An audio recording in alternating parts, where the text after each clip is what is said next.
All right, so this one has been kicking around the internet for a while, Jason. Oh, But me. would you rather watch every single sexual encounter you ever had with your parents, or Wait. There's an or? Like, I'll take the or or. I'm already going with the or. It doesn't matter. What is it? or you have to watch your parents have sex the night you were conceived? All right, what the hell is this? What is this? I've never seen this on the internet. You're a sick, twisted son of a bitch. It's 2022. I thought we were out to start off fresh, but this is just so. Okay, hold on. I sit with my parents, my biological parents, if those are the two that brought me up, and they watch me doing everything. Imagine you show up and there's a different mom or dad. You're like, oh. You never know. And then, or I watch them by myself. But like that's all you have to watch. No, with them as well.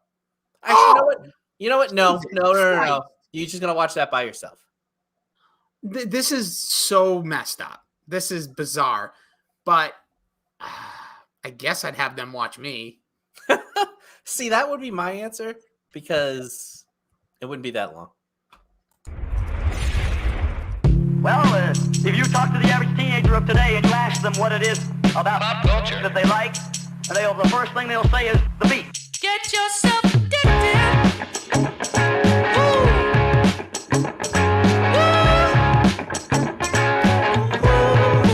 Get yourself addicted.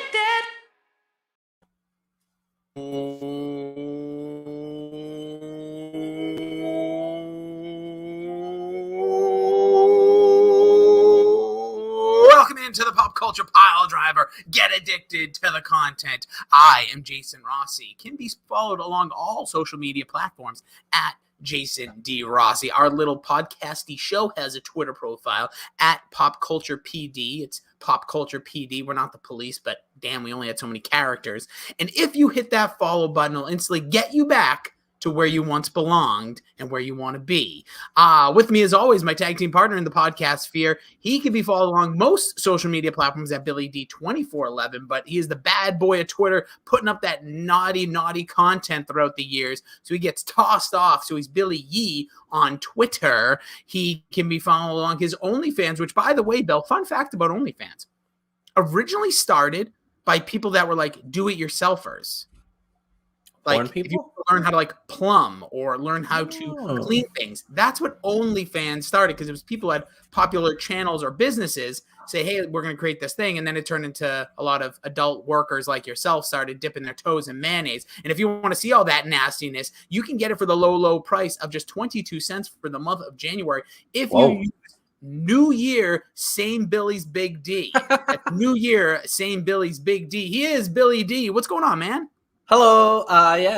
Did you know actually there was a math teacher who put his lessons on Pornhub and made like a fortune because like he knew that's where his audience would be, teenage people. And he put them up there and like you get paid if you're on Pornhub apparently. So he made like a killing by posting math videos. Okay. You're in a bad place today, but what? That's a story. Earlier, you're asking me what with parents and sex and stuff, and now we're going into freaking Pornhub. I'm a single guy. What are you gonna do? That's true. Do your thing, Bill. I ain't judging you. So was it just math content though? Yeah, I think so. They used a regular math teacher just posting straight up math content. So could I just post like this podcast on Pornhub? Yeah, people watch, man. People are watching. All right. Listen, give me ideas. Give me ideas. Bill, since we last spoke, we've had Christmas. We've had New Year's. It is 2022. I believe this is the third year, technically, of Pop Culture Pile Driver in year form. This is our fourth year of podcasting together. Sure. I think Fourth at least. 2007. It might be 5. 4 definitely, but it might be 5. Right. But either way. I was thinking, how I dip my toes in the mayonnaise. Yeah, sure do. I mean, we should. I think I might be getting back into wrestling a little bit, so we can start dipping our toes maybe once a month in wrestling content. Ooh, baby. I told you there's going to be more content. I have a couple written ideas. I will let you know. A little spoiler ahead. There'll be a Rossi Wrestling Roundtable. I want to try to do something with 2 to 3 other people per week, just talking about the topics, having some fun, shooting the breeze on the Twitter machine, maybe post it on some podcasts here.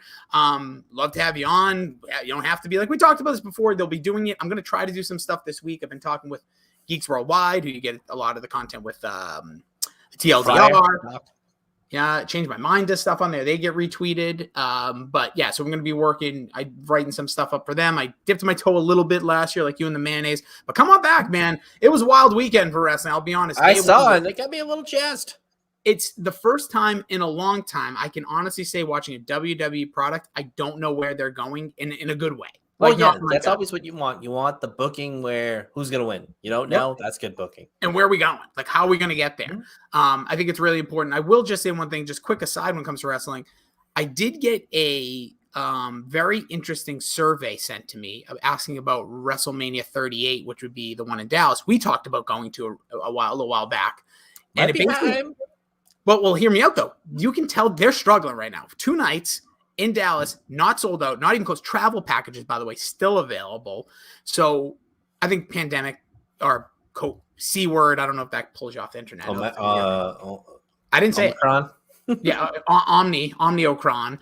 I think that's also leading to it. But they asked some interesting questions like, what would lead you to purchase? Is it price? Is it like knowing matches? Is there a lot of stuff? So I said price and matches. Like, I think if I think they need to get into business of like, I would see Hurricane Helms face, who was the guy with Zach Gowen, for the right price.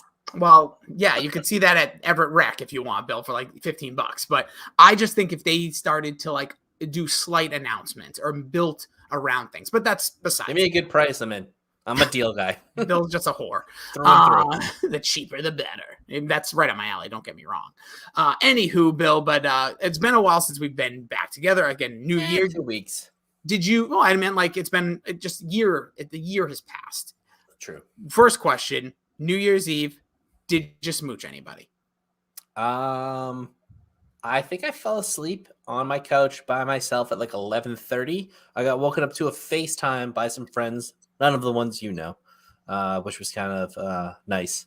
Not nice, but I was like, my friends I've known the longest don't care. But I did a shot with them around midnight. That was nice. Then I went to bed. So no smooches on New Year's Eve. You once mentioned, you also said, and I think this was off podcast, but I'm asking anyways because I need to know. You went on a donut date, Bill. No, I did not. Oh, it didn't happen? They bagged out. So can you explain? I did go on another better donut date, but not that one. You went on a donut date? Eventually, yes. So what is a donut date? You get donuts, then you hang out. So you just went to like a coffee shop place and just sat there and ate donuts? No, this one was a little different. We'll keep it private. That means it's a good one. That means that's a good story. When they don't share it on a podcast that gets listened to, you know it's good stuff. But our music, by the way, is brought to you by Oh Yeah. Are we expecting big things from 2022 from Oh Yeah, Bill? Yes. I mean, they were nominated for the Local Artist of the Year. Nice. They did not win. They should have. That's okay. I heard the band that won. Whatever. It's local music awards. But I would go check out their latest hit, and it is a whammer.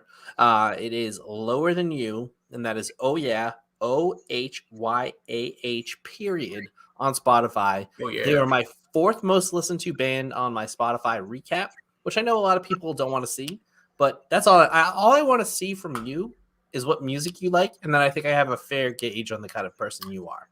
Not me anymore. So Amazon had their own version. I didn't bother posting it. I got a kid, dude. There was tons of Nightmare Before Christmas is cranking in this house. Well, that's your identity, though. You're a guy with a kid. Okay, good point. So it was just so you know, my most listened to artists were the soundtrack from Nightmare Before Christmas. It's actually called The People of Halloween Town. Dua Lipa. The Beatles came on real strong because when we talked about this podcast we're going to get into, I listened to so much Beatles. And there was like Outkast, because we did an Outkast podcast early in the year. So like when I get into something, I just crank, and WWE always is on there. Oh, I mean, I will go at the gym. I'd say out of the days, like you say, there's 5 days I work out over a given time. 3 of them are just straight WWE, cranking into the gym. I usually do Shinsuke on the row machine. I never thought of Good one. that. It's a good one. I usually, when I need when I know it's going to be a heavy set and I need a final finish, I go Seth Rollins because it's just so. And sometimes I don't even need to burn it down. I sometimes go original. Yeah, I have the original. You know, it's a pretty good one. And our guy, Take a Drink, haven't mentioned it in a while. From the Jobber Knocker, JC. Dean Ambrose's WWE one to like walk into the gym to. Oh, yeah. I think I mentioned that before. That's a good one. This time last year, we did podcasts on the best of the decades. If I'm not mistaken. So maybe the podcast, when did we? It doesn't matter. But we definitely did that last year. And I will say, like, crush those. The production value was horrible because we were playing things on our cell phones. And that might have been 2 years ago then. Oh, that was 3 years. That was pre-pandemic. But dude, I just felt like we were in 2020. Been in a pandemic for almost 2 full years coming March. I was talking about this with my wife before the podcast because obviously used to come to my house and record it. And we were talking because that one was in my, what's now my son's room, formerly an office. And it's funny because I think one of the last ones we did was, I remember it was not this season, the previous season of Curb was just coming out in like March of 2020. Yeah, I watched like half an episode. Yeah. Yeah, this is wild. Anyways, family was over. JJ was like, yeah, I remember that. Like my dad and his girlfriend were there. That was, I think, one of the last, if not the last times we actually recorded in person. Yeah, it might have been me last because I think the next time I was like, I don't know. I've been on the road for like 2 weeks. Yeah, you were going to Chicago. Yeah. You were going to Chicago, and that's when we tested out because we did them. I don't think it was StreamYard right away. I think we used something else. Anyways, but we are here now. We're having some fun. We're having a blast and still kicking. Hope everyone has had a happy, safe New Year. Appreciate the subscription. Check us out again across all social media platforms. Find us. Tell a friend, be a friend about the show. We're going to try to bump out as much content as possible. We just talked a little wrestling stuff. We'll keep Pop Culture Pile Drive. We'll keep rocking and doing its various topics. But today we are talking about the Beatles. We talked about this one a while back. We have 2 podcasts I think we're going to try to put together this month that we've had a long time talking about. The video game one, I think, is going to happen. A smash success. Yeah, I think that we have like a quarterly idea. We'll talk about it towards the end. Big market tease. We'll also get into some other stuff. But when it comes to the Beatles, to me, I grew up on the Beatles. The Beatles were a major part of my life. My dad is like a diehard Beatles fan, was buying the records when they were released, remembers them playing Ed Sullivan, remembers everything. So I grew up so many stories. I went on baseball trips with them every year. We listened to basically either a couple of Springsteen albums or just Beatles on loop. I would fall asleep in the car, fall asleep to the Beatles, wake up to the Beatles. I love them. I think they're honestly, I don't think I've said this, the only comparison I can make is the Beatles are like pizza. There's something for everyone. Even if you don't like cheese, have it Except with salt. Shime. I don't believe him. I don't believe he doesn't like them. I will say like he thinks they're overrated potentially, which if you're younger. He literally said the Beatles are trash or something like that. But I don't even take him seriously. Like I can't. That guy is built for the Beatles. He's like a jolly smile, happy-go-lucky, has real feelings. Oh yeah, has a serious and with the music that he likes. I know Davey picked on him a little bit. And by the way, in whatever ending segment, I have a huge bone to pick with Davey. Don't blame Mega. Me. Well, we'll get there. But like Shime should like the Beatles. Like of all the stuff that he likes, it kind of falls right into that like genre. I still think I think maybe because I've introduced one or two people to the Beatles who were younger than Shime, probably Shime's age now actually, where I said, listen to them. Like if they were like music people, but they're like, I hate the Beatles. I hate like old, like Jeff Beck sucks. Like all those, like, I get it. Like, but like, eventually they came around. They're like, oh no, like, actually, you're right. Because I don't think they realize they have. I don't think anybody like who's of a certain age thinks of the Beatles and thinks like, oh, Helter Skelter is the Beatles. Like you play them that, and like it's not a rock song that would like stand up to today's standards, but it's a rock song that like if you had never heard the Beatles or like you only know like the She Loves Me, yeah, like you only know that kind of Beatles stuff, you wouldn't think they could pull off. You know what I mean? Like they had so many different, and this is what I found out kind of through like the exploration of my life in music, like listening to music, is I like bands that you can hear 20 songs from them. They all sound different, but they all sound like that artist. As weird as that sounds, I think that's a thing. Like I like Kanye. I like Outkast. I like the White Stripes. I like Franz Ferdinand, where they have songs that are different tempos, genre-esques, but you still know it's uniquely them. I completely agree with you. I think, another band. So back in the old radio days, when I interviewed Tom Chaplin of Keane. I absolutely love Keane. But Keane did this thing where they start off as a piano, like no guitar. Then they brought in guitars. Then they went electro. Then they went all different places. He's done solo albums. But when I interviewed him, they put out a very poppy, like in your face, very like, I think it was 2010, 2011. Like that time, if you listen alternative to rock radio with quotations, FNX. They were fitting what was happening. And I remember asking him, and he said, I'm a person just like anybody else. I change all the time. Yeah. My music, I don't want to play the same music in, album out, album in. And he said, every album we create is a chapter in our book. And he thinks all artists are like that. That was a quote I heard later. I didn't interview this person, but Chris Martin talked a lot about that because Coldplay's made a lot of changes, whether you like them or not. I prefer early Coldplay, but like I listened to him and he's like, this is what we wanted to do as a band. We're not music is an expression of artwork. Like when you see an artist, they don't draw the same painting over and over again or do blue in one corner, orange in the other, and they just rotate it. They talk a lot about this. And I think it's hard for me because I'm a stubborn fan of music. Like I want music. Like when my bands are going to release music, I already have an idea. But I think to sum this all up, like the Beatles took that and made this all like years in the beginning, the origins of rock music. Like they were the ones that said, we're going to just mess with everything. Like there's times we're going to just be off the wall, crazy, drug inspired. And other times we're going to sit down and write the most wholesome, loving songs solo. And that's the other big part. There are four pieces of the band, and all four, and all four could carry the band at one point if they need to. I know you could say we want about Ringo, but realistically, if John lost his voice, Ringo or George would step in, and then Ringo would step in. It's the band. It's incredible. Yeah, and to that point, a little bit, and then we'll get into the dirty deeds here.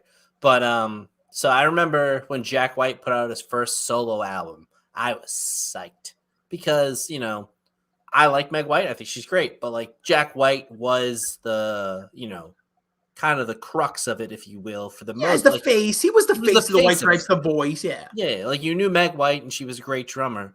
But, I was like, all right, Jack White. And then like all he did was play the piano for like 9 out of the 11 songs. And I was pissed. He's the greatest guitarist in the world. Was that fucking play the guitar?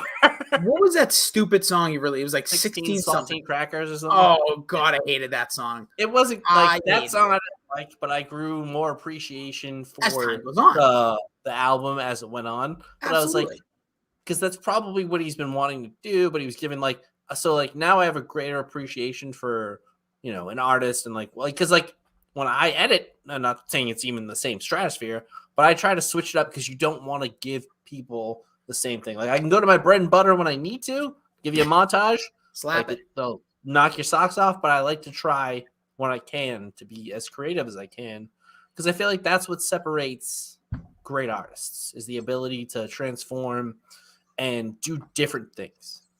I agree with it, Bill. I think that's exactly it. And that's what the Beatles set standard for 1966. Because they started essentially as today, like any boy band today, and they are known by many besides Shime as the greatest band of all time that transformed music. They are. I'm not here to, I'm always open to listen to people, but they're the greatest band because they did so much at a certain time. And like I just said, 4 pieces. And if you want to play the whole Ringo card, 3 legit lead singers in like creative writing credits and everything. It's just, and the 2 best songwriters of all time that can encapsulate things. And these guys were freaking 18. And they were heartthrobs. And when you really look at them, they're all kind of homely. Yeah, they're British. All right, Bill, that will kick us off here. So we are going to do a playlist. The rules are as follows. As you know, with the Pop Culture Pile Drive, we don't have rules. I'm kidding. That's the first rule. No, there are no rules. We don't really abide by them. We go by the podcaster's dozen. That is the number 11. So we will each go ping back and forth for 11 song playlist. And then you tell us who has the best playlist. And guess what? You win either way. This isn't like all the other playlists where it's like a gym or a Christmas or a mood or a summertime, this is literally the best. And there'll be no duplications, draft style. So Bill, I will let you choose if you want to go first, and then I get two, or you want me to go first. No, you choose. I chose last time. I'm deferring. There's only one song I'm worried you're going to take that I think I would take. Yep. And there's one song I know you'll take that I don't want any part in, but I would just take to spite you. I know. So I'm not going to do it. So I will go first. You get the next two. I'm going to go with, and this is way down on my list. I created this in a format of the way the songs would play, but I'm not. I think I know what you're going to take too. I usually stick to my songs and go right down the order, but this one I have to jump because I think it's an essential song. It's not their song, but nobody performs it better than them. They made it famous. It has been famous in movies.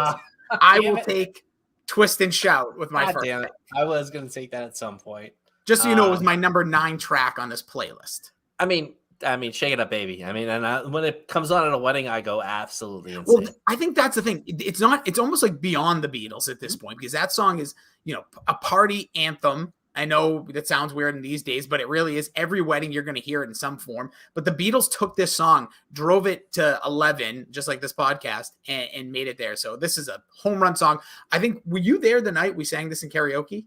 That might have been the night where I was pouring the Scorpion Bowls on the floor because I was afraid because one of you guys was driving me home.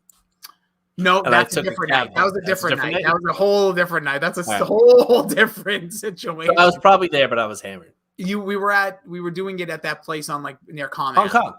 No, this was not a Hong Kong night. This was at that place. It was for somebody's birthday. So it was the Kinsale? No, it wasn't the Kinsale. It was Foggy Goggle? I have no idea. No, it's an actual just I don't even know if they serve alcohol. I think it's one of those weird places, but it's just Limelight. Limelight, yes. Yeah. Yes. Were you there? Were you on stage with us? There's pictures somewhere. I don't think I ever did karaoke with you at Limelight. Okay. Well, there was a night and there was a bunch of us on there. I stole the show, of course, and I rocked it and got booed. So you get 2 picks here, Bill. Be smart. I will not take your song. All right. So maybe. All right. So I got to eliminate that from the list. So I'm going to go with a song that I think you will eventually take. Because this is one you could win because you actually like the Beatles. So I'm gonna go. It's not one of their best ones, but it's one of my favorites. I'm gonna go with Back in the USSR as because I just love that song. Dude, that song kicks ass. It's California Girls that they wrote. The Beach Boys made that song. John Lennon said, I want a version of that. They figured out a way to do it. By the way, the USSR, this shows everything about the Beatles, Bill. It ain't a thing anymore. It's called Russia. It's like this song. I remember when I was a kid, I used to be like, what's the USSR? And my dad's like, oh boy, like there's so much. And this is in like the early 90s. But yeah, that is a great pop song there by the Beatles. Don't worry. And then I think I'll go Come Together. Ooh, nice pick. Both songs not on my playlist. I'll be honest. Really? Wow. I think those are both. There's not a song you're probably going to pick. I'm going to, I wouldn't even touch that. Like, these are heavy hitters. Like Come Together is again another famous scene. If you've seen The Bronx Tale, amazing scene, and just an incredible guitar riff. Boom, in the drums. Oh, amazing song. And then that guitar solo. Just unbelievable. I could nerd out this whole podcast. All right, my second pick. Do I just go? So I have 2 variables, and I only think there's one you're going to take. I think I'm pretty clear on all my other songs, but I don't need to take this. I'll take it if you don't. So I will take. This is way off your board, and you're not even going to close to it. I'm just going to go back in order. This would be the kickoff of my playlist song. It is a Paul McCartney written, one of the best. Like maybe the Beatles might be. I'm a big fan of crush songs, like when you have a crush on somebody and somebody illustrating that in words, and I think you're a fan of that as well. Oh, yeah. So this song I remember many times seeing somebody and going, oh baby, hubba hubba, and not like in that like winky winky dinky dinky style, like kind of like, oh, maybe this person's like a person I should talk to, a creature of habit. I will go with I've Just Seen a Face. It Okay. is this is like literally my Beatles playlist. These are gonna be like my favorite songs. You coming off left field a lot of them, but this song, Paul McCartney, it's just brilliantly written. And if you ever see like an Irish band cover it, it's perfect. Very, very like folky sounding. All right. So solid pick. I'm gonna go Nice. completely opposite here. I'm gonna go early Beatles. One of my favorite songs. Is a great German version as well. I'm gonna go with "I Want to Hold Your Hand" from I believe "Please Please Me." I Right? believe so. Yeah. So there's like Meet the Beatles and Please Please Me had a lot of like they're both like the Also, original yeah, albums. they're about the same.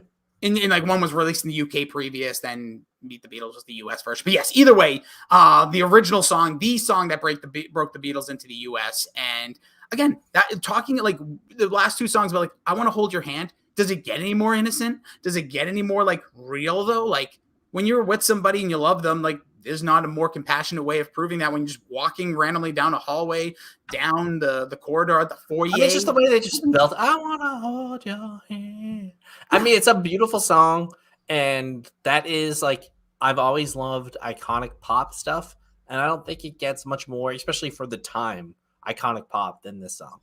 I agree, Bill. This is like literally going to be like top hits versus complete like deep cut. Well, not there's no real deep cuts with the Beatles, but like I'm like nerd. I have one or two deep cuts.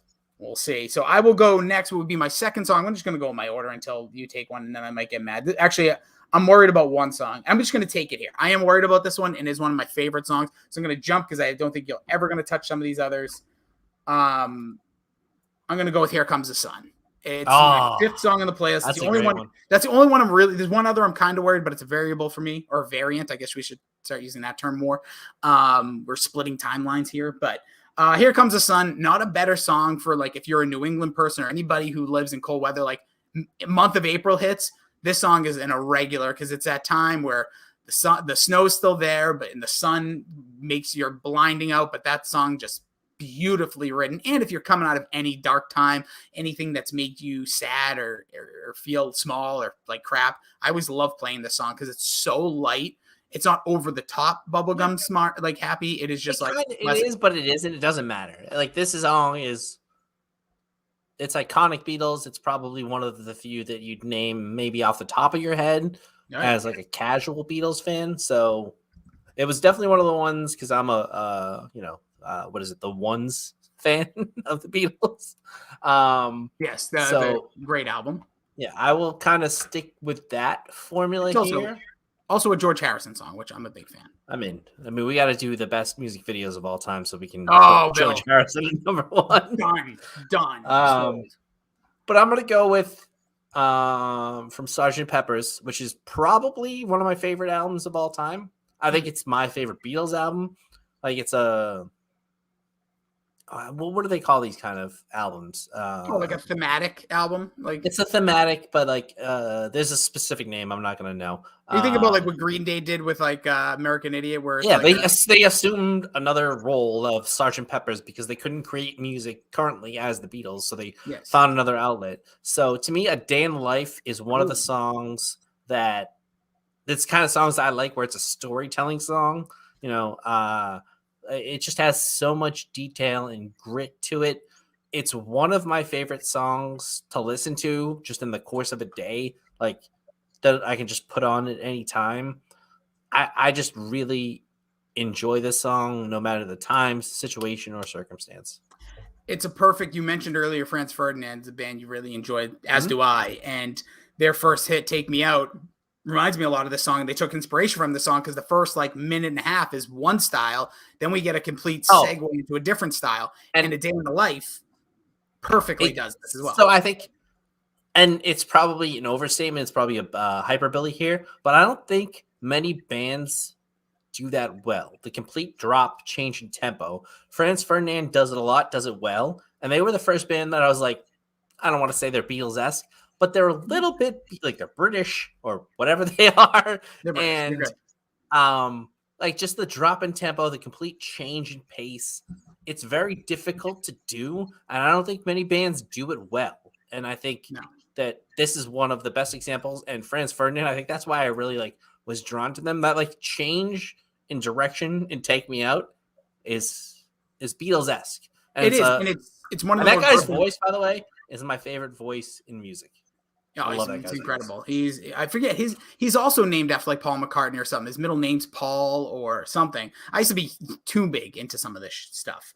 All right, I'll jump into Alexander Paul Carampos Huntley or something. something like that, right? Because I remember reading this story in Spin Magazine. I used to keep magazines as a former roommate of both. Well, as we all know, I don't know if you've told anybody, but most of us know you worked in radio. I did. Goddamn right. And I did a lot of cool things that nobody will ever know. All right. My next pick, I will take what will be the second song on my playlist. Just jumping in with songs again, probably won't be on yours. So this is one. I just love this again in that Crush vibe. It won't be long. It's another one of those songs where you're vibing with somebody, you're feeling good, but it won't be long till you're in love with me. It's going to happen. And it's that confidence. I think the other thing that I loved about the Beatles music was they just had that great sound of either before a relationship, early dating, kind of dating. Like I can only imagine the music they make for like dating apps, but you get a lot of that vibe. But then you get the like, hey, this is going to work. And it's not going to take a long time either. I feel this is going to work. And I love that vibe. This song is just a great, great rhythm to it.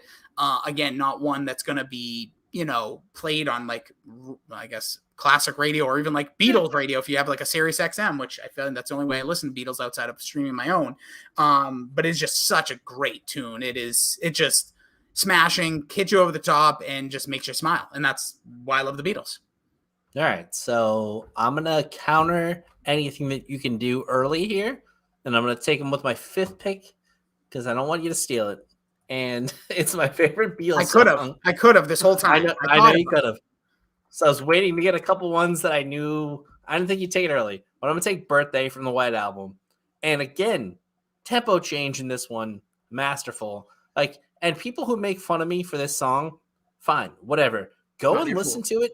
The guitar riff in this is one of the greatest. It's an amazing guitar riff. And they wrote a viable song about being your birthday. That's the only one, that and like 50 Cent in the Club, and that's a small part of it. This whole thing is about your birthday. Like the tempo change, the drums, the guitar. This is, it's like I would say this is like if you're gonna like teach somebody how to like do everything the Beatles did, this is it. It's got everything. It's catchy. It's got a hook. It's got a guitar riff. It's got the tempo change, and like just the way all the instruments come together when it comes back up. I think it's like it's just beautiful. They are the only band to pull off a version that you could play for somebody if they don't like the song, even though it's the greatest song of all time, Happy Birthday. You could literally play this on radio. You could play this in a play, like without having to get trademarked in certain ways, obviously not on YouTube, but like on the radio, I could play that song before. Just the building of the drums. Yes, we're going to a private party. It's amazing. It's amazing the way they pull it off, the way the band comes together. Also, the White Album, as you know, it's everybody's doing their own song. This is a McCartney song, but like all the little like way that they play with their voices, take a chance, like just fun, like so. And then just it sounds like a party when you're listening to the song. It sounds like you're at a roaring party. Like I heard this live, and I remember it was at Fenway show. Paul McCartney played it live at Fenway for somebody's birthday.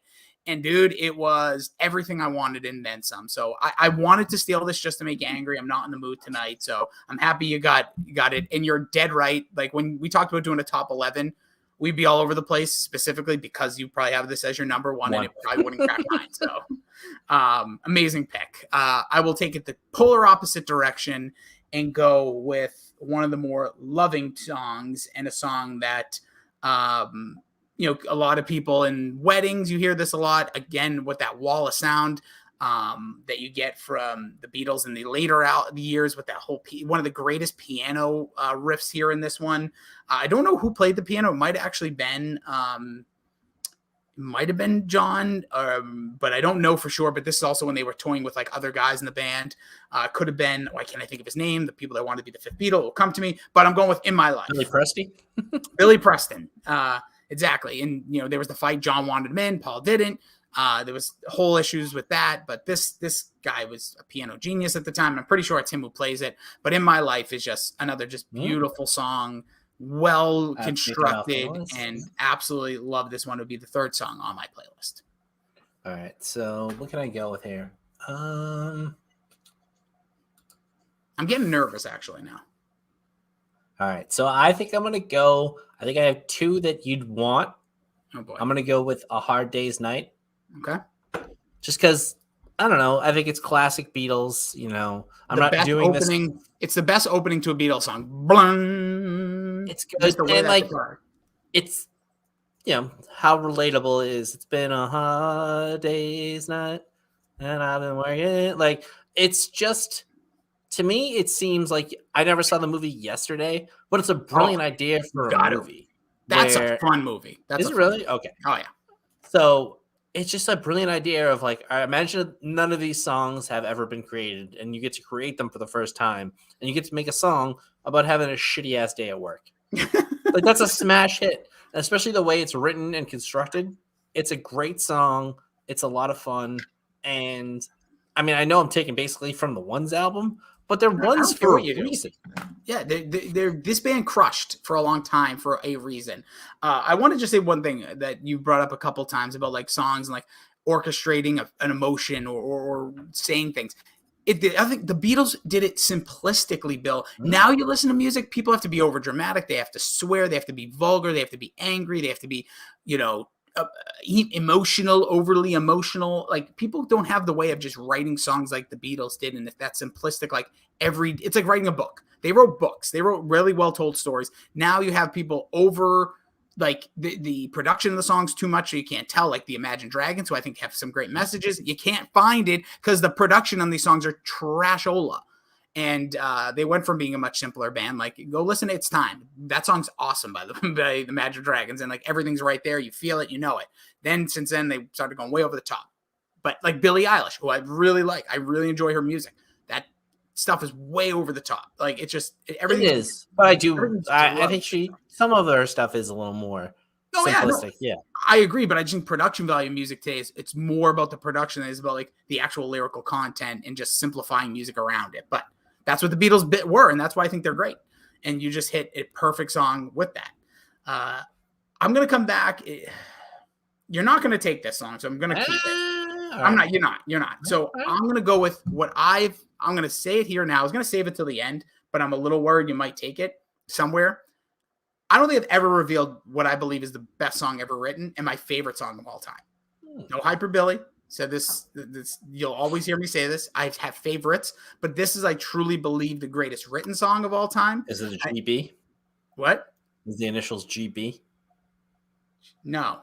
Okay. I believe it has the best message that I think we need to hear more than ever over, now. I can just say that in the last 10 years since like social media became such a thing, because everything is like this side or that side.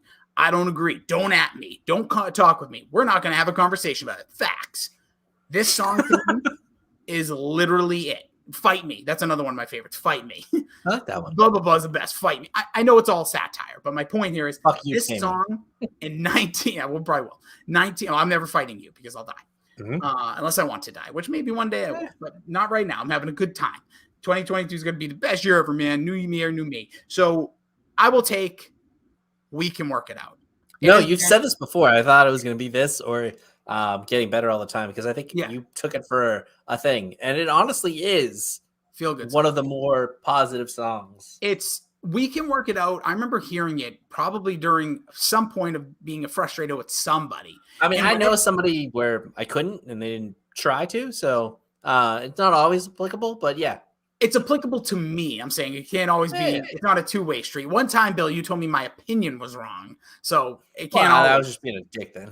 Yeah, I understand, but I'm just saying, like, there are people I get, and listen, trust me, when I'm talking about social media, and people are probably going to talk about later in this podcast, sometimes you can work things out, and sometimes it ain't worth it. But when you do, it's about. I get frustrated a lot about things because I have a stubborn personality, and not that I think I'm right all the time. I'm just stubborn. It's not, it's things you realize, and I like to sometimes drown myself with this song because it's like, try to see things your way. Maybe then I might like learn a little bit more and then, be able to move forward together. That's really the message of the song. The song is so well written, gets no love whatsoever when it comes to the Beatles archive of music. Nobody really talks about it. I believe it was In My Life is like one of the most beautifully written songs of all time, gets like so much credit. That and one other song that George Harrison and you might take later. It's not on mine, but like this song gets none of it. I personally believe it is the best song ever written. I think everyone should take a listen to it here and there when they're feeling frustrated or pissed at somebody. Like, calm down. It's okay if you didn't agree that Spider-Man 2 was a waste because Spider-Man 3 was coming out. It happens. It was a crap move, but like just listen sometimes. Don't have to agree with people, but be like, all right, I see where they're coming from a little bit. I don't like it. I don't agree, but their opinion is worthy of said opinion.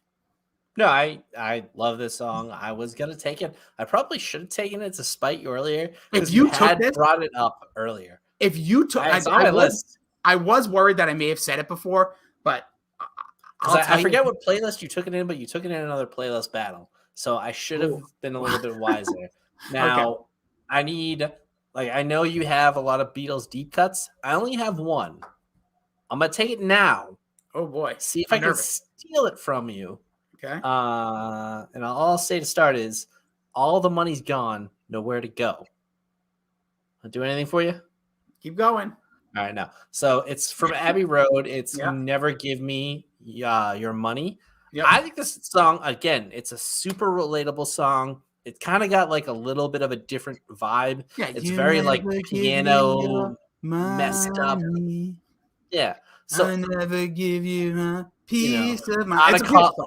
like it's out of college, like it's just a very relatable song if you've ever had money troubles. And who fucking hasn't had money Welcome troubles? to the world. Yeah, seriously. So this is one of my like it's one of my deep cut Beatles songs. I'm sure people know it, obviously, but actually I recently did I don't know if you saw Goo's Instagram, but I did a photo shoot for his family, basically, where I photoshopped Raffi, his son, into every member of the Beatles along Abbey Road. Awesome job. Awesome. And great idea by Goo. And then I saw the picture of like his father-in-law accepting the gift and like the smile on his face, dude. Like, that's imagine like if you did something like that for your your dad. Like, if you want to do it with JJ, I might. I should have did it last year when it was turning 70 for a 71st. I should do something like that. But that's honestly like such an awesome idea. I don't know if I put you through the torture with my son, but I mean, your son's a little older. Raffi was an absolute, like, he was better than I would have been if I had to change it for like suits. Putting on, like, just in general, putting on a suit sucks. Brutal. It sucks. Like trying on a suit, putting on 4 of them as like a 1-year-old, and then having to like have me film him and make him walk kind of correctly. It was. I think Goo tweeted it. I think there's somewhere out there in the tweet. So if you do follow the Mac and Goo program, which I'm assuming you would, unless you're just a hater, which I understand that too, but we can work it out. But you, check that out. I think Goo posted that, or Billy, did an amazing job with that. Very, very cool stuff. That's a good idea. This is an awesome song. I kind of want to like start a business doing like, like there was an episode of Modern Family where Cam took photos of Lily, the little daughter, as different pop stars. So I'll come to your house, I'll bring the green screen, and I'll Photoshop. Honestly, you probably make some really decent money. $200. Just time. Just a lot of time. All right, so I'll jump back in here, going back to songs. By the way, great pick. I love seeing you come out with some. I didn't know where you were going there, so I was a little concerned because most of mine from here are in that balance of like, what doesn't matter. I'll go right into this one. It's another one kind of deeper. Not you're gonna hear all the time. You're gonna lose that girl. Yes, you're gonna lose that girl. You're gonna lose that girl. It's just a great melody. Again, this inspiration comes from Beach Boys because Beach Boys were doing a lot of that harmonies and melodies, a little bit different with higher voices where the Beatles weren't. I just find the song to be outstanding. It would be the 4th song on my playlist. Because basically I was just doing this whole love start to everything. Then things get a little bit tough for you, but Here Comes the Sun came after it. But You're Gonna Lose That Girl to me is just, it's one of my favorite Beatles songs. I just melodically, to the rhythm of the guitar, again, the way the drums, everything kind of flows in this song, puts a smile on my dumbass face, so I'll take it. It's no Hold On Loosely, but yeah. Very similar. That's what I mean. Like, I heard that the other day and I was like, that was one of the few songs I remember my dad liking as a kid. Yeah. Hold On Loosely. And was that 38 Special? Yes. Yeah. He liked that and like the Spin Doctors. I remember that. Oh, hell yeah. By the way, 38 Special was an audible for when we were, I don't know what flag football team at the time we were. But I think we were the Degenerates. Fisher Cats? No, I think it was when you were there because that was one of my audible calls when I was a very, very poorly played quarterback. Yeah, I mean the two passes I threw, I think both got intercepted, much like my Madden. So I will go with what I think is the maybe not best written Beatles song, but the words of wisdom I would want to leave to somebody, and that's "Let It Be." Yeah, this one I had a lot of trouble with not putting on. But I think it's probably at this point. I don't know if there's a. Is there a better one left for like big songs? Yes, Maybe? in my opinion, but I would say the only it's not on my list. You might take it. I'm just going to throw it out there. Hey Jude is the only other one, but I put these songs very neck and neck because they're both very similar. But Let It Be is so beautiful. It is a beautiful song, and again, well constructed. Not telling someone to get over it. Not telling someone yelling at them. It's just like, hey, listen, things happen. Speaking words of wisdom. Yeah, and the best part is it's telling you that everything happens for a reason without using those words. It says there will be an answer. So let it be. Crap is happening right now. We've all been there. Don't freak out. Don't do anything out of character. Live your life. Yeah. You'll know why this happened. And the Beatles have had a decently long arc where you've seen them as, kids to men, and the message, changed over time. And I think, you can impart wisdom from anything in life if you do it right. Books, music, movies, TV. You don't have to always learn every lesson the hard way. You can kind of take it from something if you're smart enough. And one of the best things you can ever do is, all right, let it be. Feel you there. I'm going to jump in with my next one. I thought this was this was actually the one other. I was like, this is on my variant list, but I'm pulling it in. And I think it's amazing. I think you were going to be, I thought you would have taken it by now, personally. I saw her standing there. Oh, I was. That's just. I want to hold your hand. I was gonna say I want to hold your hand in Birthday. Not that those fit, but you kind of have that similar. This is in that twist and shout range too. I have a second one. Paul McCartney, incredible lyrical content. People will be like, "Oh, it's questionable because she was just 17." No, these guys were 16 years old, 18 years old when they wrote it. Get over it.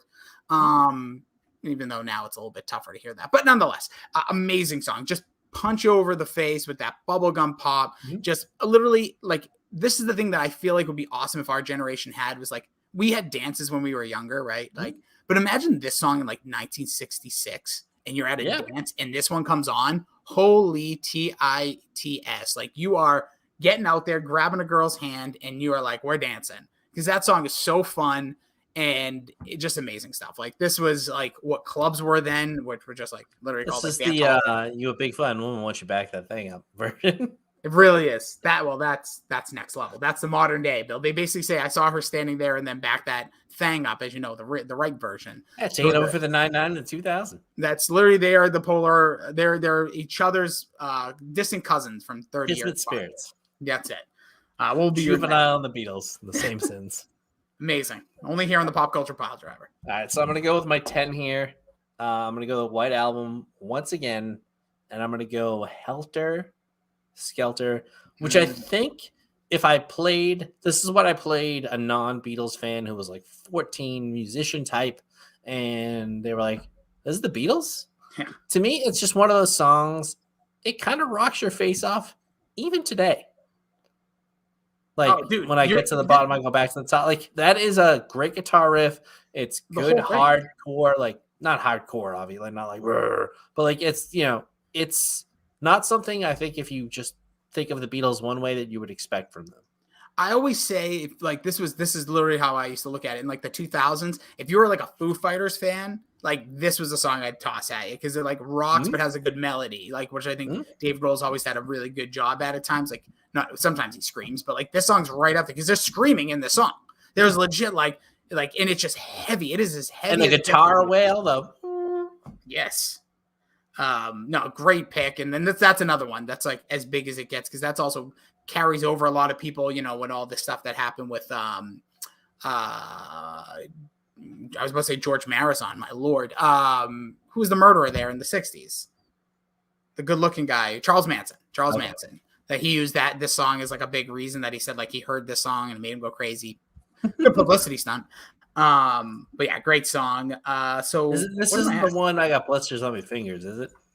No, that is Might be. it's not going to come to me right now, but not this. I'm just counting out how many songs I've taken. I believe this is my 10? This will be my 11. So Oh, so I think it must be my 10 because I get one after you because you had 2 at the beginning. Anyways, I will. So I get 2 more out of all these. I'm going to take.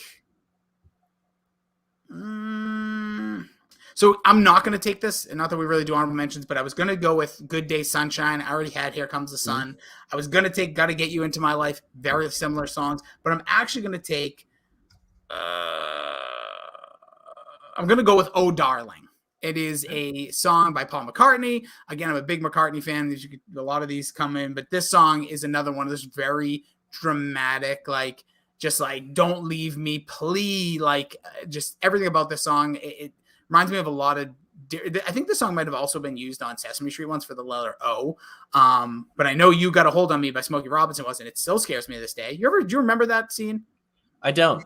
So like the letter U wouldn't let Smokey Robinson go. It was like, you really got a hold. I remember being. It's a great fucking song. It is, but as a child to this day, I think. And you don't think like if I heard it today and never heard the Beatles, I would like they covered this. Oh yeah, it seems like this song, Oh Darling, has like similarities to that. Yeah. That's why I bring it up. But that song literally creeps me out because I think about that.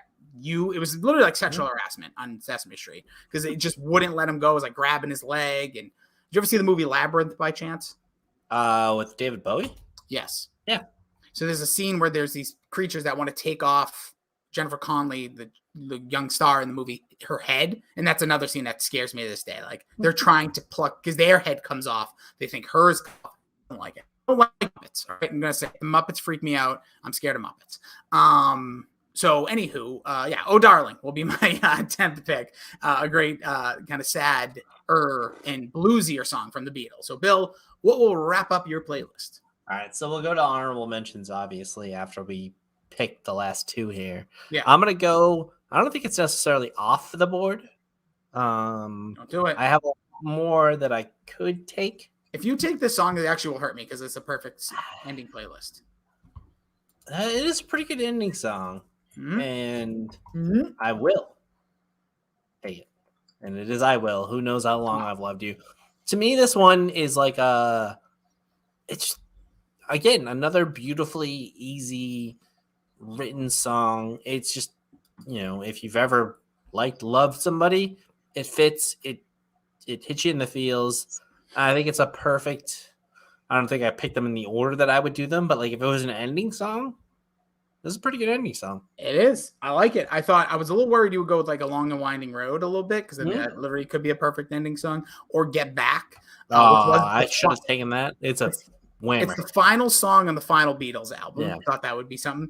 I didn't go that route either. I went with, I think, again, The Best Message. It's not my favorite song by them, but I think literally the best message you can deliver to people. What, again, the world, anytime, doesn't matter if it was written in 1966, doesn't matter, or 67, this was, or if it was, comes out tomorrow. All you need is love.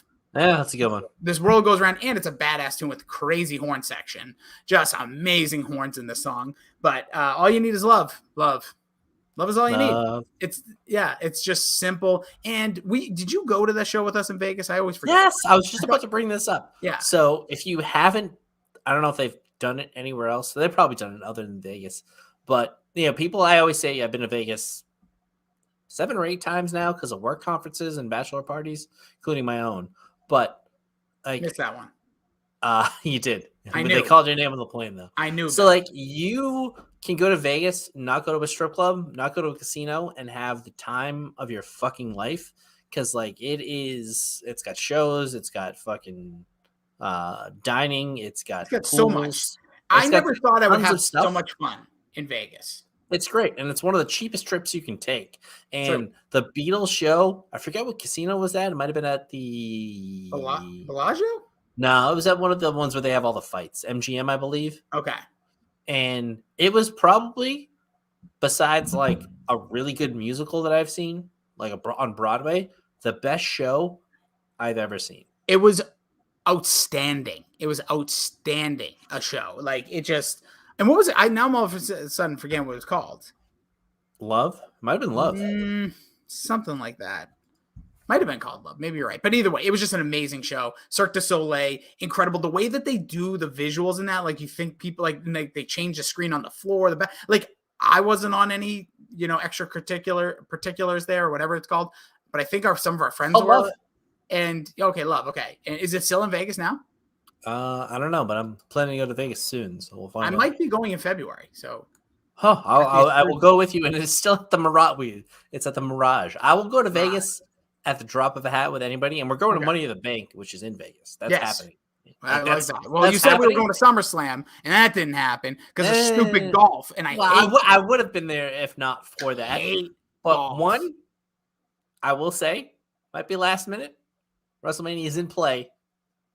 It's going to happen. It will happen. Let's just get over this next. Yeah, it's going to happen, dude. As WrestleMania 28 was big time by 22. Phil Collins.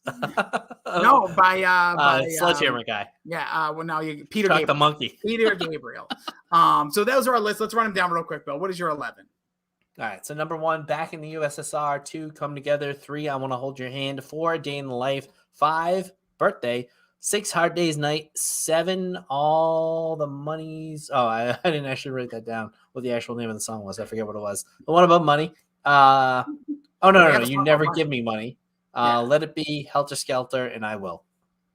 I went with I've Just Seen a Face. It Won't Be Long in My Life. You're going to Lose That Girl. Here Comes the Sun. We Can Work It Out. I Saw Her Standing There. Oh, Darling. Twist and Shout. And All You Need Is Love. We will post this. You can vote at Pop Culture PD. Give you some time. We'll make some fancy little graphics. By we, I mean you. I think we crushed this one, though. This was a ton of fun. Nothing better to start the year by talking about the Beatles and still digging into the 6 hours of Get Back on the old Disney Plus. Have you finished or started or whatever? I haven't. I did start the first 25 minutes, and then I was like, I'm gonna go to bed and watch it during the break, and then I watched what I will talk about in Out of My Mind. Oh yeah, I'll be out on my mind, though.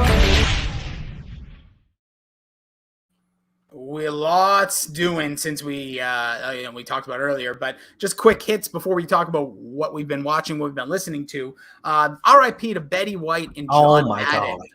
Two separate legends dying. So this does happen in threes, right? Are we on the verge of somebody else here? I hope it's not another legend. I hope it's nobody. I feel like it's gotta be though. This feels like these are biggies. And I mean, smalls. So Betty White, I've loved her since I thought Golden Girls was awesome when I was a kid. Yeah, much like Keith, who talked about it earlier, and like a bunch of things, WEI and Dork. I watched it. Like you probably watched it with your sisters. It was always on. I will say this: I have trouble watching. Like there was that Frankie and something show on Netflix about. Yeah. Mm-hmm. I'm like, nah, I don't have no interest in this. But some reason, my girl June Diane Rayfield, I think she produces that. But yeah, it was like the older lady stuff. You know what I'm saying? Like, I'm not interested in that now. But when I was a kid, for some reason, Golden Girls, it was just hilarious, and it was also I still remember Saint Olaf to this day. I can say Saint Olaf, which the town Rose was from. Rose was not my favorite character. Actually, she might have been my not least favorite, because I don't know if you can have a least favorite from Golden Girls. But Blanche was awesome. Dorothy was fucking unbelievable. And Estelle Getty, I fucking off the top of my head, I forget what her name was on the show. I don't know. I just called her Ma. But like that show was one of the first shows, and they even showed something today about basically gay rights that they were on point about in 1980 something. Yeah, so like that show was way ahead of its time. It was super funny, and she was one of the linchpins. Mary Tyler Moore show she was huge in. She was on the radio in the 1940s. She made guest appearances on like The Simpsons. She made one of my favorite guest appearances on a sitcom on Community. Superstar. And then John Raw. Come on. I mean, literally a legend. Yes. And then John Madden has surprisingly played one of the biggest roles in my life. So I brought Madden. I was one of the people that helped bring Madden streams to DraftKings, still going on to this day. And Madden 94, hands down, my favorite game, the game I've probably played besides the current Maddens most, Randall Cunningham was nasty in that game. I remember being able to return kicks with Deion Sanders and the Atlanta Falcons. You could literally just run, like you could run for as long as you want. Nobody could catch him. It was such a fun game. The name is now synonymous with Madden. You go back and watch his old clips, like the Frank Caliendo stuff, making fun of him or honoring him. All of it's great. He was one of a kind, and I got to enjoy a little bit of his color commentating. You know. I think his last game was the Steelers Cardinals Super Bowl. Favorite Super Bowl ever to watch because I wasn't a Patriot. Like I'm a Patriots fan. It was a murder. So he was just so much fun at all times. And he's John Madden. It's just to go to it. Like he only coached for I think it was 9 or 10 years. 10 years, which is not highest winning percentage of all time in the regular season and the Super Bowl. Which is not long in the archive, like in the annals of time. And you think about oh wow, how is he this legendary? Then he became a broadcaster, and the way he broke things down, he had a very distinct voice. He also teamed up with Pat Summerall. You had a robot with a blubbering robot. It was very bizarre. But he also had I think guys who are big should be 77. And guys who are little should be 11. Like he had these weird theories. He would be a TikTok superstar if he was 20 years old today. Because of the way he's just so endearing to you. His kind of style it's timeless. He's so good. Him. He was great, and I thought John Gruden, who's now canceled, but I thought he was going to become a little bit because he had a lot of the same thing. Because they have this thing about their football. Dennis Eckersley. I think the 3 greatest color commentators of all time, in order: Bobby the Brain Heenan, John Madden, Cedric Maxwell. Because they are uniquely them. I think Cedric Maxwell, if he was given the national stage, could be the next Madden. Because Madden was just like him. And Cedric Maxwell, if you've ever listened to him, is just him. Oh, yeah. Is this something about those certain people who just are uniquely them? Yeah, he's got great calls. But the thing about Madden, and obviously as a Patriots fan, as you mentioned, in a very famous when the Patriots against the Rams.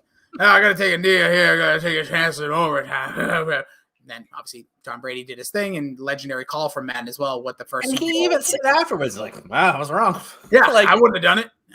But you mentioned it. You could be 12 years old, or you could be 82 years old, and you know who John Madden is for one reason or another.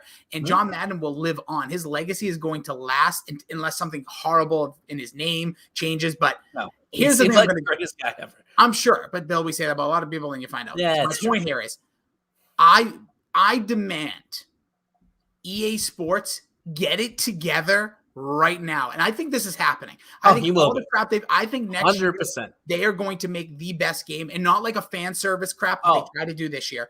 I think they're going to put together an actually great game next year because of this. Because now they're going to have a real opportunity to re-engage with the audience of the past. People that don't play anymore, that wouldn't buy it. I think putting his face on that cover and putting out probably having some commentary by him, maybe a version. I think they need to. This is such an opportunity for EA Sports that they could become the $1 billion game again. So Davey made the point, and it was brilliant. So many people know Madden, whether they know it or not, because there are people like my nephew who is 15, has no idea who John Madden is. Not a clue. He wasn't even born when I think he called his last game. So he has no idea who the actual person is. Both of mine. I don't say NHL, MLB, the show, MLB The Show, Chell. It is Madden. It's Madden. And the other thing that they did, and Davey pointed out, and I'll get to the bad part of Davey in a second, but I learned a lot of football from listening to his commentary and then playing the game, learning the position, learning the formations, learning the route trees and all that kind of stuff.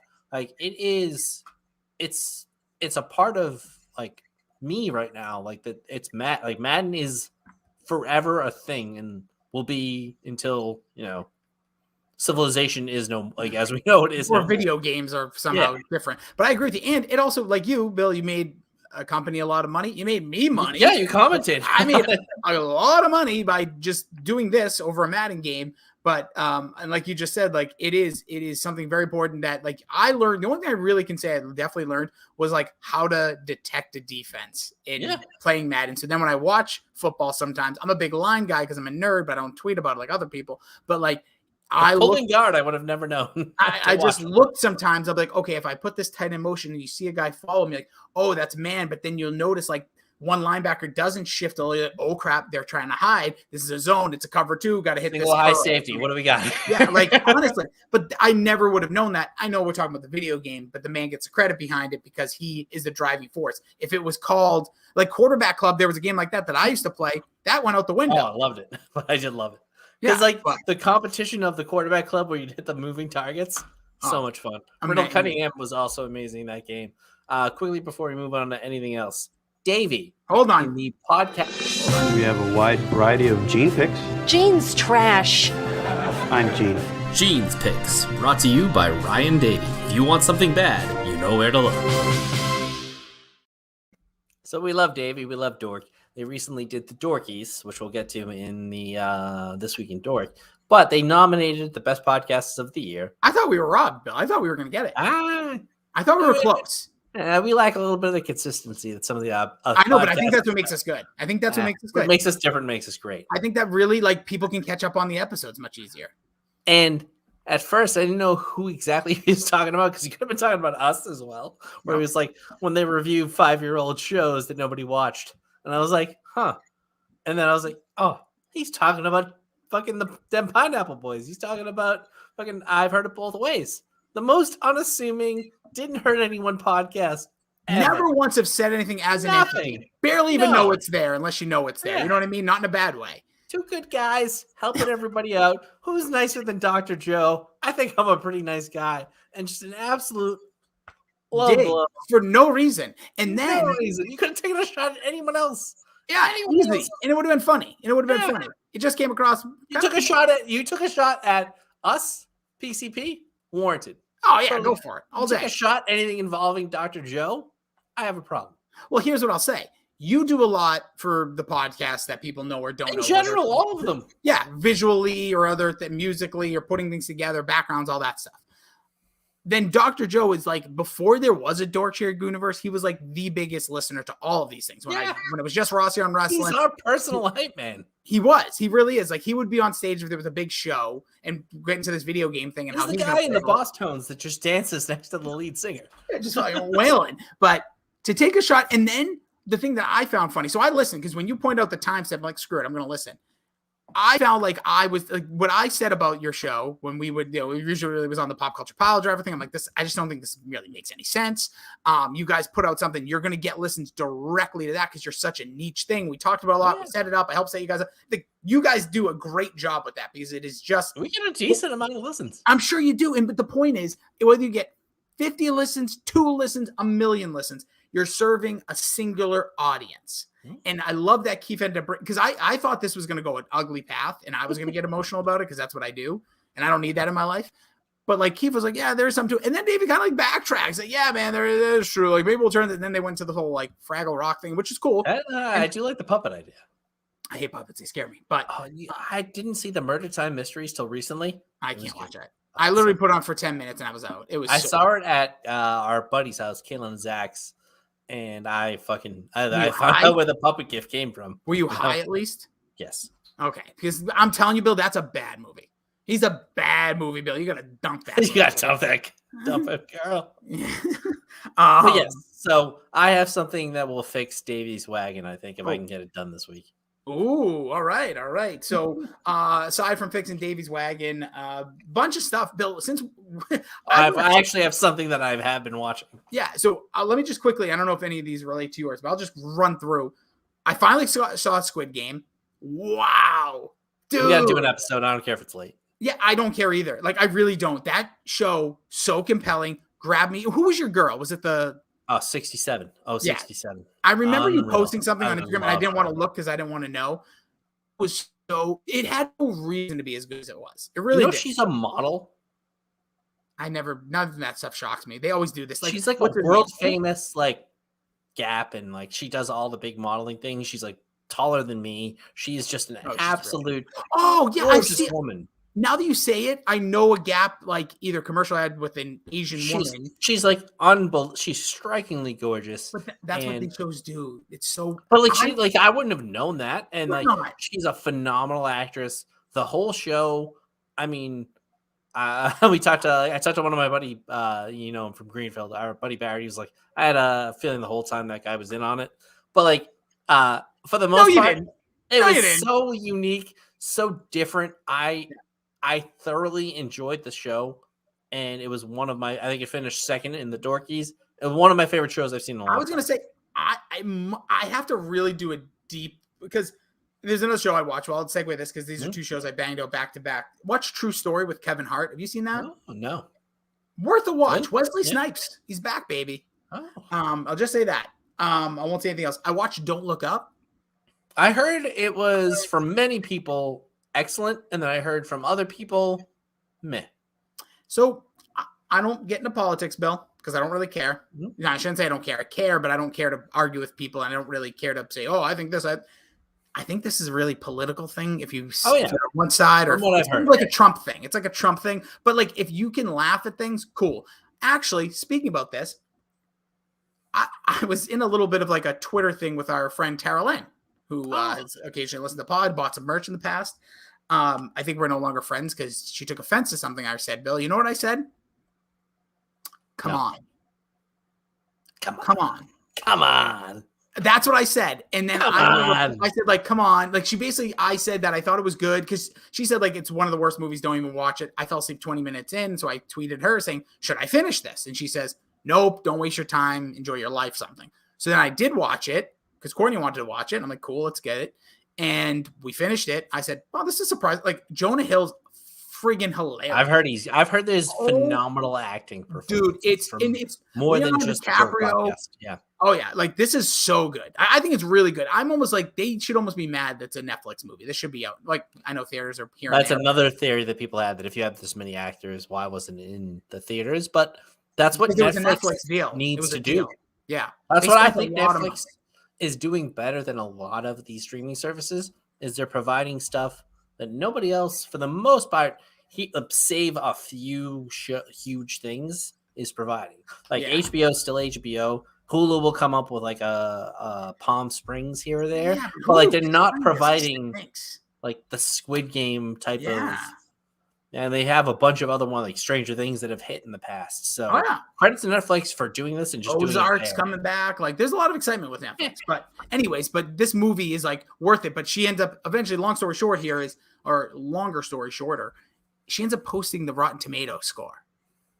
So I just said, come on, like people like you should post Metacritic and then fucking Google. That was my point. And then she wrote this thing like, how don't lower yourself to saying, come on, like we're having a conversation whether you like it or not. And so I was like, whoa, what is $6,300 pants? Come on. Yeah, so I ended up sending a reply being like, when I say come on, I mean like, yeah, goofball. Like, I don't mean it. She's like, this is a very offensive or something. I'm like, come on is offensive? Yeah. I quit Twitter. That was the first time. I was actually not so a friend of the podcast, Adam Kaufman, saw this. And I said, he texted me something. And I just said, I think I need to shut off the internet. This is the first time I'm shutting off the internet. Like, I have no beef. This woman's an absolute delight. Tara Lynn, follow her. She is awesome. Like, very kind, great girl. And like, but I was like, it was just serious? Like, you know who I am. I know who you are. You think I would be like Twitter passive aggressive? Like, yeah, it was just weird. But I found that out, so I won't use such offensive terms, and be careful when you use the term come on. Switching gears, I saw MacGruber. I watched it all in one night, but the last episode, because it like, by the way, Peacock, still the worst streaming service in the history of mankind. So I went to go watch the last episode at around 2 a.m.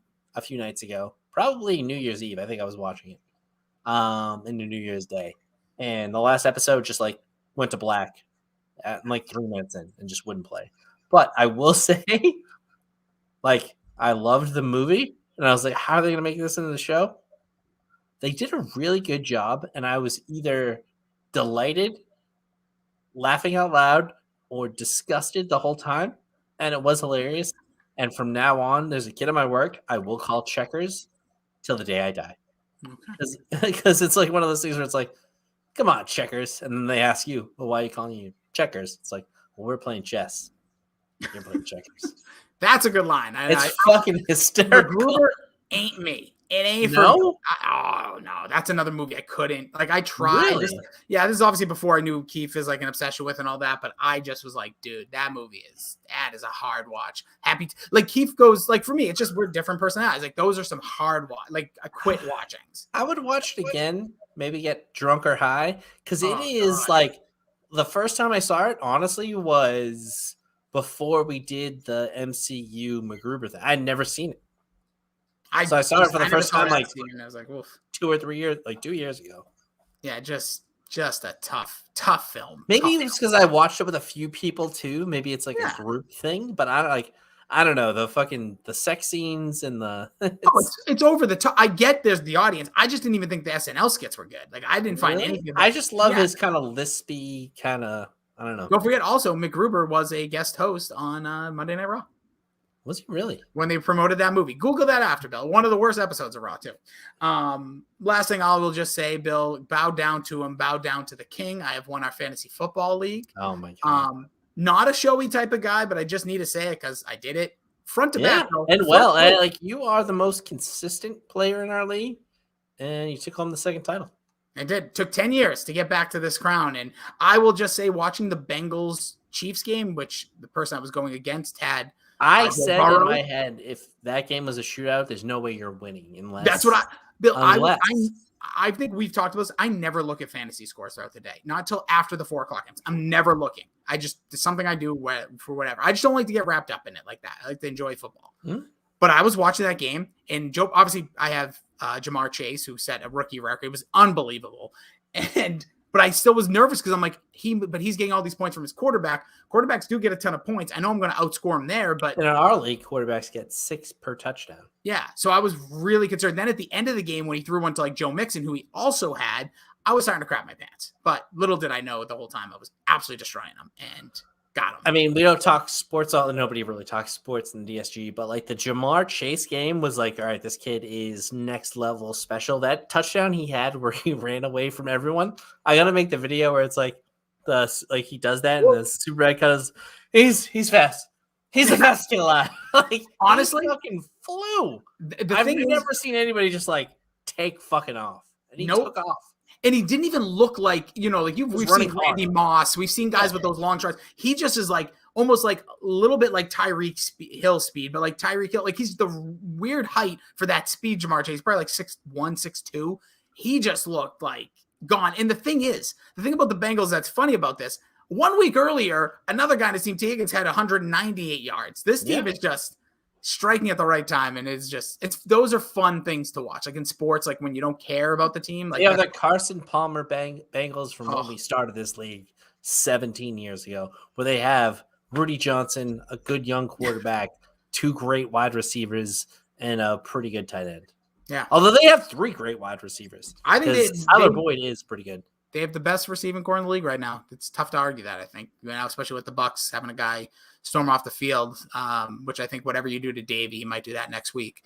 But, Bill, hell of an episode here. We will post up the Beatles playlist. Anything else, Bill? I forgot. I wasn't even. We'll do this week in the DSG real quickly. They all did year in reviews, TLDR talk books.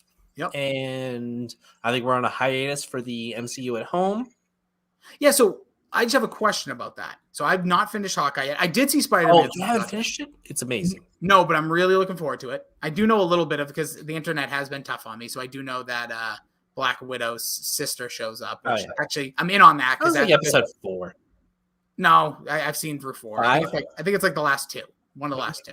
But either way, I'm excited for it. I think that show's just really well done. I think there was some voting about like shows of the year, and WandaVision by far is it. Like that's the other thing I was gonna say. I think we are the WandaVision podcast. Oh God, absolutely, dude. That show was it was the only time we actually had a segment for one. We talked about that every week. We are the Wives podcast, and I feel like all the wives of the DSG also liked WandaVision. We are. That is true. We're in touch with our feminine side more than this is a podcast. All right, no one else is breaking down music like that. I'm just saying you get much more different style, but I want to say I saw Spider-Man No Way Home. Really strong movie. Bananas. A little long. Gonna be honest. A lot of story in there. Reminded me a little bit of Spider-Man 3, which I loved, by the way. And I think you saw that with me the day it came out. My favorite Spider-Man to this day. But that this movie was awesome. And the one thing I'm going to say, I just need to say this because in like a public forum, people like absolutely loved Andrew Garfield and thought he was like amazing. Him. He was good, but I just feel like the internet, like, really? I didn't think he was bad or anything, but I feel like I was captivated. He was so natural and like, I think Mac or somebody said he was effortlessly like he was effortlessly the character. Like I thought Tom Holland was like, okay, this is Spider-Man. And he's the young Spider-Man for sure. But when he came on the screen and he was so effortlessly like, I'm not going to do that. Like about like doing anything. And like the saving the other MJ, like everything that he did, I was like, I think they said it about Yelena in another podcast. He's just delightful.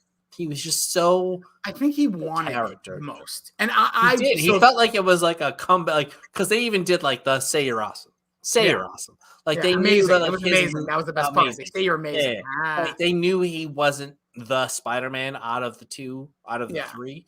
So they were like, and I think he knew that, but like he's such a good. I think he's such a good actor, and that was just like, all right, I would like give me another Andrew Garfield. Yeah, I assume we're gonna get, but I will say it was 2 hours of just fan like, hey, you're a fan of comic books, or you know stuff about this franchise. I don't mind that though. No, me either. No, I thought that was a good thing. It's because I thought it was working seamlessly. Yeah, I will just say the reason my Andrew Garfield thing is I still don't like those movies, and I love Tobey Maguire. I think Tobey Maguire is, and I was hoping there'd be more from the Tobey Maguire character aside from him being like the wise old man. Which I don't care what anybody says. He doesn't look old. The dude doesn't look old. Like not that old. No. But I really enjoyed it overall. I'm really excited for like fish a little bit. Yeah, he's just there. He's just Tobey Maguire. He's just there. Like I don't know how to say it, but like it gave me so much nostalgia. My only letdown was that we didn't get Hero, as I mentioned in the chat. Like, how do we not get Nickelback and Josie Scott's Hero? Just at one, like as he arrived, like you knew he was coming. Talk about an awkward entrance, by the way. But like you knew he was coming. I would have liked to re-gay Iglesias this Hero. Oh man, well that's a whole man. That's as long as you get the Jennifer Love Hewitt music video with it, I'm set. But either way, good movie.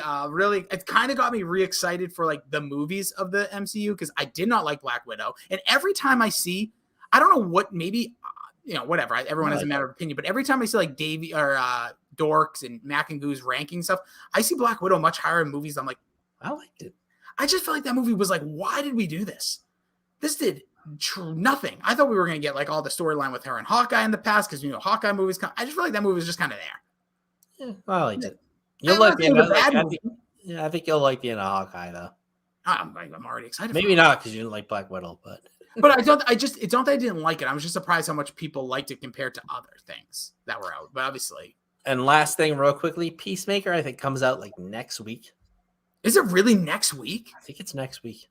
Oh, that movie. That's going to be awesome. We might have to do a Peacemaker episode. Side pods? Yeah, I'm down. Dude, John Cena, listen, that's where the wrestling stuff, I still think we got to do like wrestling like actors. Like we got to do like we've done.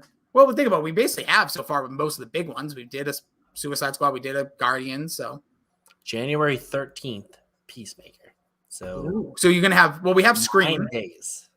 Okay, so we could do like we'll just do the end of Peacemaker. I don't think it's coming all out at once, but we can do like we did with I did with the Mandalorian with updates, non-spoiler spoiler free, and then do a whole review because I think that one Dork's best character, and he was fucking Peacemaker won Dork's best character. I didn't hear in that a movie. He was so good. I think John Cena. This was people like remember when Rob Gronkowski was going to do movies. Everyone's like, "Oh, he can make it like everybody else." Like Arnold. I thought no, I don't see it right, and I didn't see this for John Cena. I never saw this. I thought he was I thought he was going to be what was the Amy Schumer movie? Oh yeah, the oh crap, it's 2 words. I can't think of it right now, but this is like what we used to do with NXT wrestlers. Like we don't know the names. Trainwreck. There you go. 1 word. I think that's 1 word. But I thought he would be like the character actor, like Big Daddy style, just show up, do one thing. I never thought he could carry a full. I never thought he'd be The Rock. But I think he does. I think he can do a little, slightly more than The Rock because I can never. And I think all the podcasts have said it. I can't see The Rock as like a love interest ever. I don't know. He's Did you the watch Arnold the show? Schwarzenegger. He's Arnold Schwarzenegger, where I I could don't know, see but seeing him in- doing a little more. In Ballers, I don't know if you watched the show Ballers. He wasn't like it was a really good show. The Rock was great in that show. I just didn't think like it didn't. The make Rock's sense for always The great. Rock. That's the thing. So I think he could do it. I think he actually could. It's just all about the writing of it. But He's not a human. Not that Cena looks like I was just going to say, Cena looks actually more bizarre than he does in a lot of ways. But either way, I'm excited for this, Bill. I think this is great for John Cena. I actually think this is really good for WWE as he did his last run leading into SummerSlam as they were promoting. He had a little bit of break. They'll probably have one more maybe this year, maybe or beginning of next year. I think it's really good for a lot of things. And I think John Cena just has that like real and potentially lovability like The Rock has. I think that he just has that like look and factor to him. So I think the show's going to be a hit. Magnanimous, I think is the word.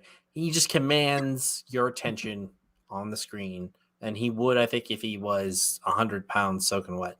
He's just a personality. Yeah, I'm excited for this. So yeah, definitely into that. We got Scream podcasts coming up. We're going to do, we'll probably do a preview. We have to go see that together, by the way. I'm in. My birthday's coming up, just so you know. So that could be, there's a lot, I think we'll do a little outing. I'm going to text a couple people. But anyways, point is, so we got some Scream content coming up. We'll have that. There was a couple other ideas that don't matter. We talked about this. This podcast is going to wait too long, but for some reason I don't feel bad about it for once. Usually I'm way beyond anxiety at this point. Give me a sedative. But to wrap it up, we will be doing console. So I think for 2022, one of the goals would be at least one a season. So this will be our quote unquote winter, if you will, or Q1. I think we start off, we could talk about it, but basically the major systems. There's Nintendo.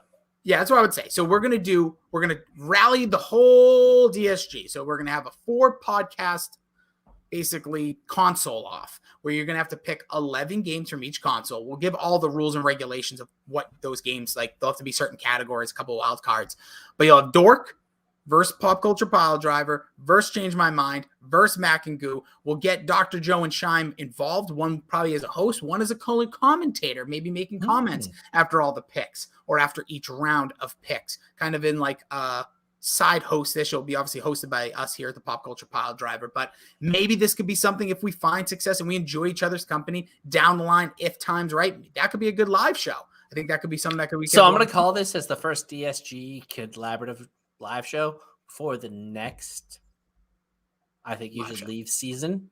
We draft episodes. I think you should leave as podcasts. You don't think the video game one would be bigger, Bill?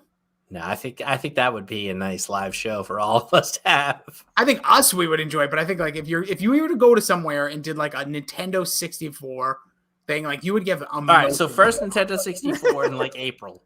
That'll be a pre-WrestleMania live show. Well, and whatever. Then the draft. I think you should leave episodes between the 4. By the way, just want to know, one of my goals is to do a live show for us, at least. Like maybe it's if we're not going to WrestleMania, even if before that, somewhere around the time at the Kowloon. That's one of my goals this year. Just a live show. Yeah. We need to have something because I've talked on a stage at Kowloon once, which is cool, like to introduce comedy stuff. But I want to do a show there before that doors close. Yeah, I'm in. That's one of my goals. Anyways, all right. Last thing I will just say, wrestling content coming, some Rossi wrestling stuff. We will also have our Royal Rumble pool. So I'll be reaching out to some of the normal peoples and that. We'll have some fun. That's about on January 29th, my dad's B-Day. But yeah, so if you are a listener of this, you want to get in on that, just hit me up, slide in them DMs. Billy's DMs are always open at Billy E2411, Billy D2411 on the IG. He can throw all that weird hand gestures. I've seen it before. It's open. And aside from that, Bill, any fine words for our fine folks? Slap it on the biscuit. Frank says hi.